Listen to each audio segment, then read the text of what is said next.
মাটির বাটি বানিয়ে মাসে লাখ লাখ টাকা আয় করছেন উদ্যোক্তা মোহাম্মদ মহিবুল ইসলাম। চাকরি একটা পরের অধীনে, আর এটা হলো নিজের একটা স্বাধীনতা। তারপরে সর্বশেষ কথা হলো কিছু লোকের কর্মসংস্থান। গাইবান্ধা সদর উপজেলার রামচন্দ্রপুর ইউনিয়নের বাসুদেবপুর গ্রামের বাসিন্দা মহিবুল ইসলাম। এক সময় তিনি সেনাবাহিনীর ক্যান্টনমেন্টে বেসামরিক পদে চাকরি করতেন। পরবর্তীতে সুযোগ পান জাতিসংঘের শান্তিরক্ষী মিশনে কাজ করার। মিশন শেষ করে দেশে ফিরে তিনি চাকরি নেন একটি মিষ্টির কারখানায়। সেখানেই দইয়ের বাটি তৈরির কাজ দেখে তার মাথায় আসে নতুন ব্যবসার চিন্তা। আমি প্রথমত আগে ক্যান্টনমেন্টে এক ঠিকাদারের আন্ডারে বেসামরিক পদে ছিলাম।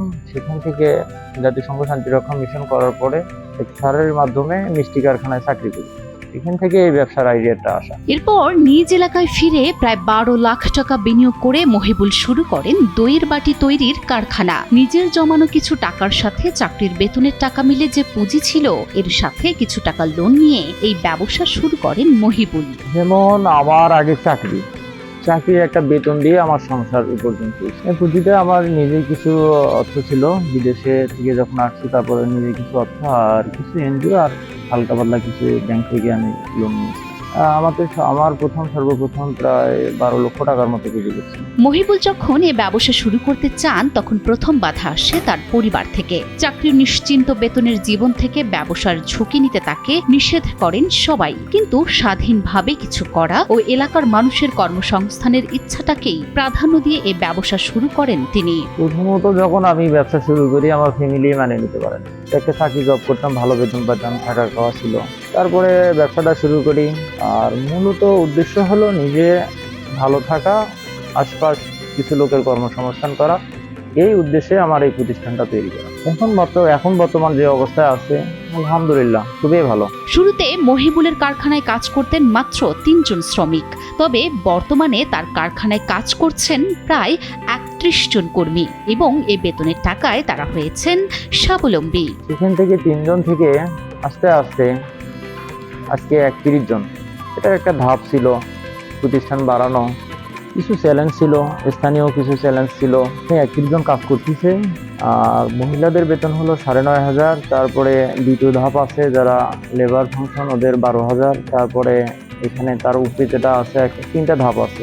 একটা মিস্ত্রির সহযোগী, তারপরে আর একটা ধাপ। এই 3 ধাপে দেখা যাচ্ছে যে আমার দ্বিতীয় ধাপ যে তার বেতন প্রায় 16,000-এর মতো পড়ে, আর যারা মিস্ত্রি তাদের 28 থেকে 30,000। এই কাজ করার জন্য কোথাও থেকে আলাদাভাবে প্রশিক্ষণ নিতে হয়নি মহিবুলকে। মিষ্টির কারখানায় চাকরি করার সময় যা যা শেখা দরকার তা শিখে নেন তিনি। আমি স্যারের কারখানা থেকে যতটুকু ট্রেনিং নেওয়া দরকার, ওখানে যতটুকু দরকার মোটামুটি আমি নিয়েছি। প্রথমে দইয়ের বাটি তৈরির জন্য স্থানীয়ভাবে সংগ্রহ করা হয় বিশেষ কুমারী মাটি। মিক্সার মেশিনে মাটি মিশিয়ে আধুনিক যন্ত্রের সাহায্যে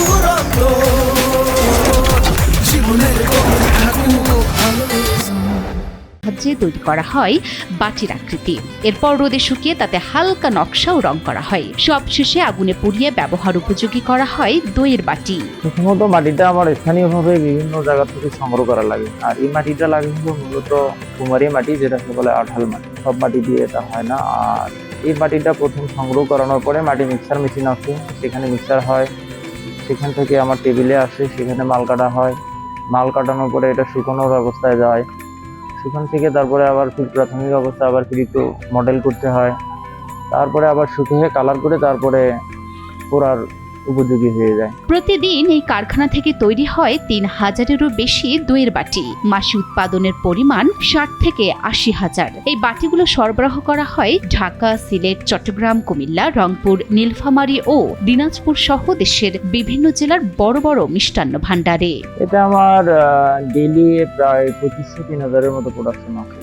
গড়ে 60,000-এর মতো আমার 60 অথবা 70-80 এরকম, যেহেতু বন্ধ যায়, গড়ে 60,000 আসে আর কি প্রোডাকশন। আমার এই মালগুলো তো বাংলাদেশের বড় বড় যেগুলো মিষ্টান্ন ভাণ্ডার, সেগুলোতে আমি সরবরাহ করি। যেমন আমার নিজ এলাকা বলতে আমার রংপুর, নীলফামারীতে যাচ্ছে, নাটোরে যাচ্ছে, ঢাকা আছে, সিলেট, চট্টগ্রাম আছে, পাশাপাশি কুমিল্লা 2-3টা প্রতিষ্ঠান আছে, এই সমস্ত জায়গার ভিতরে আমি আছি।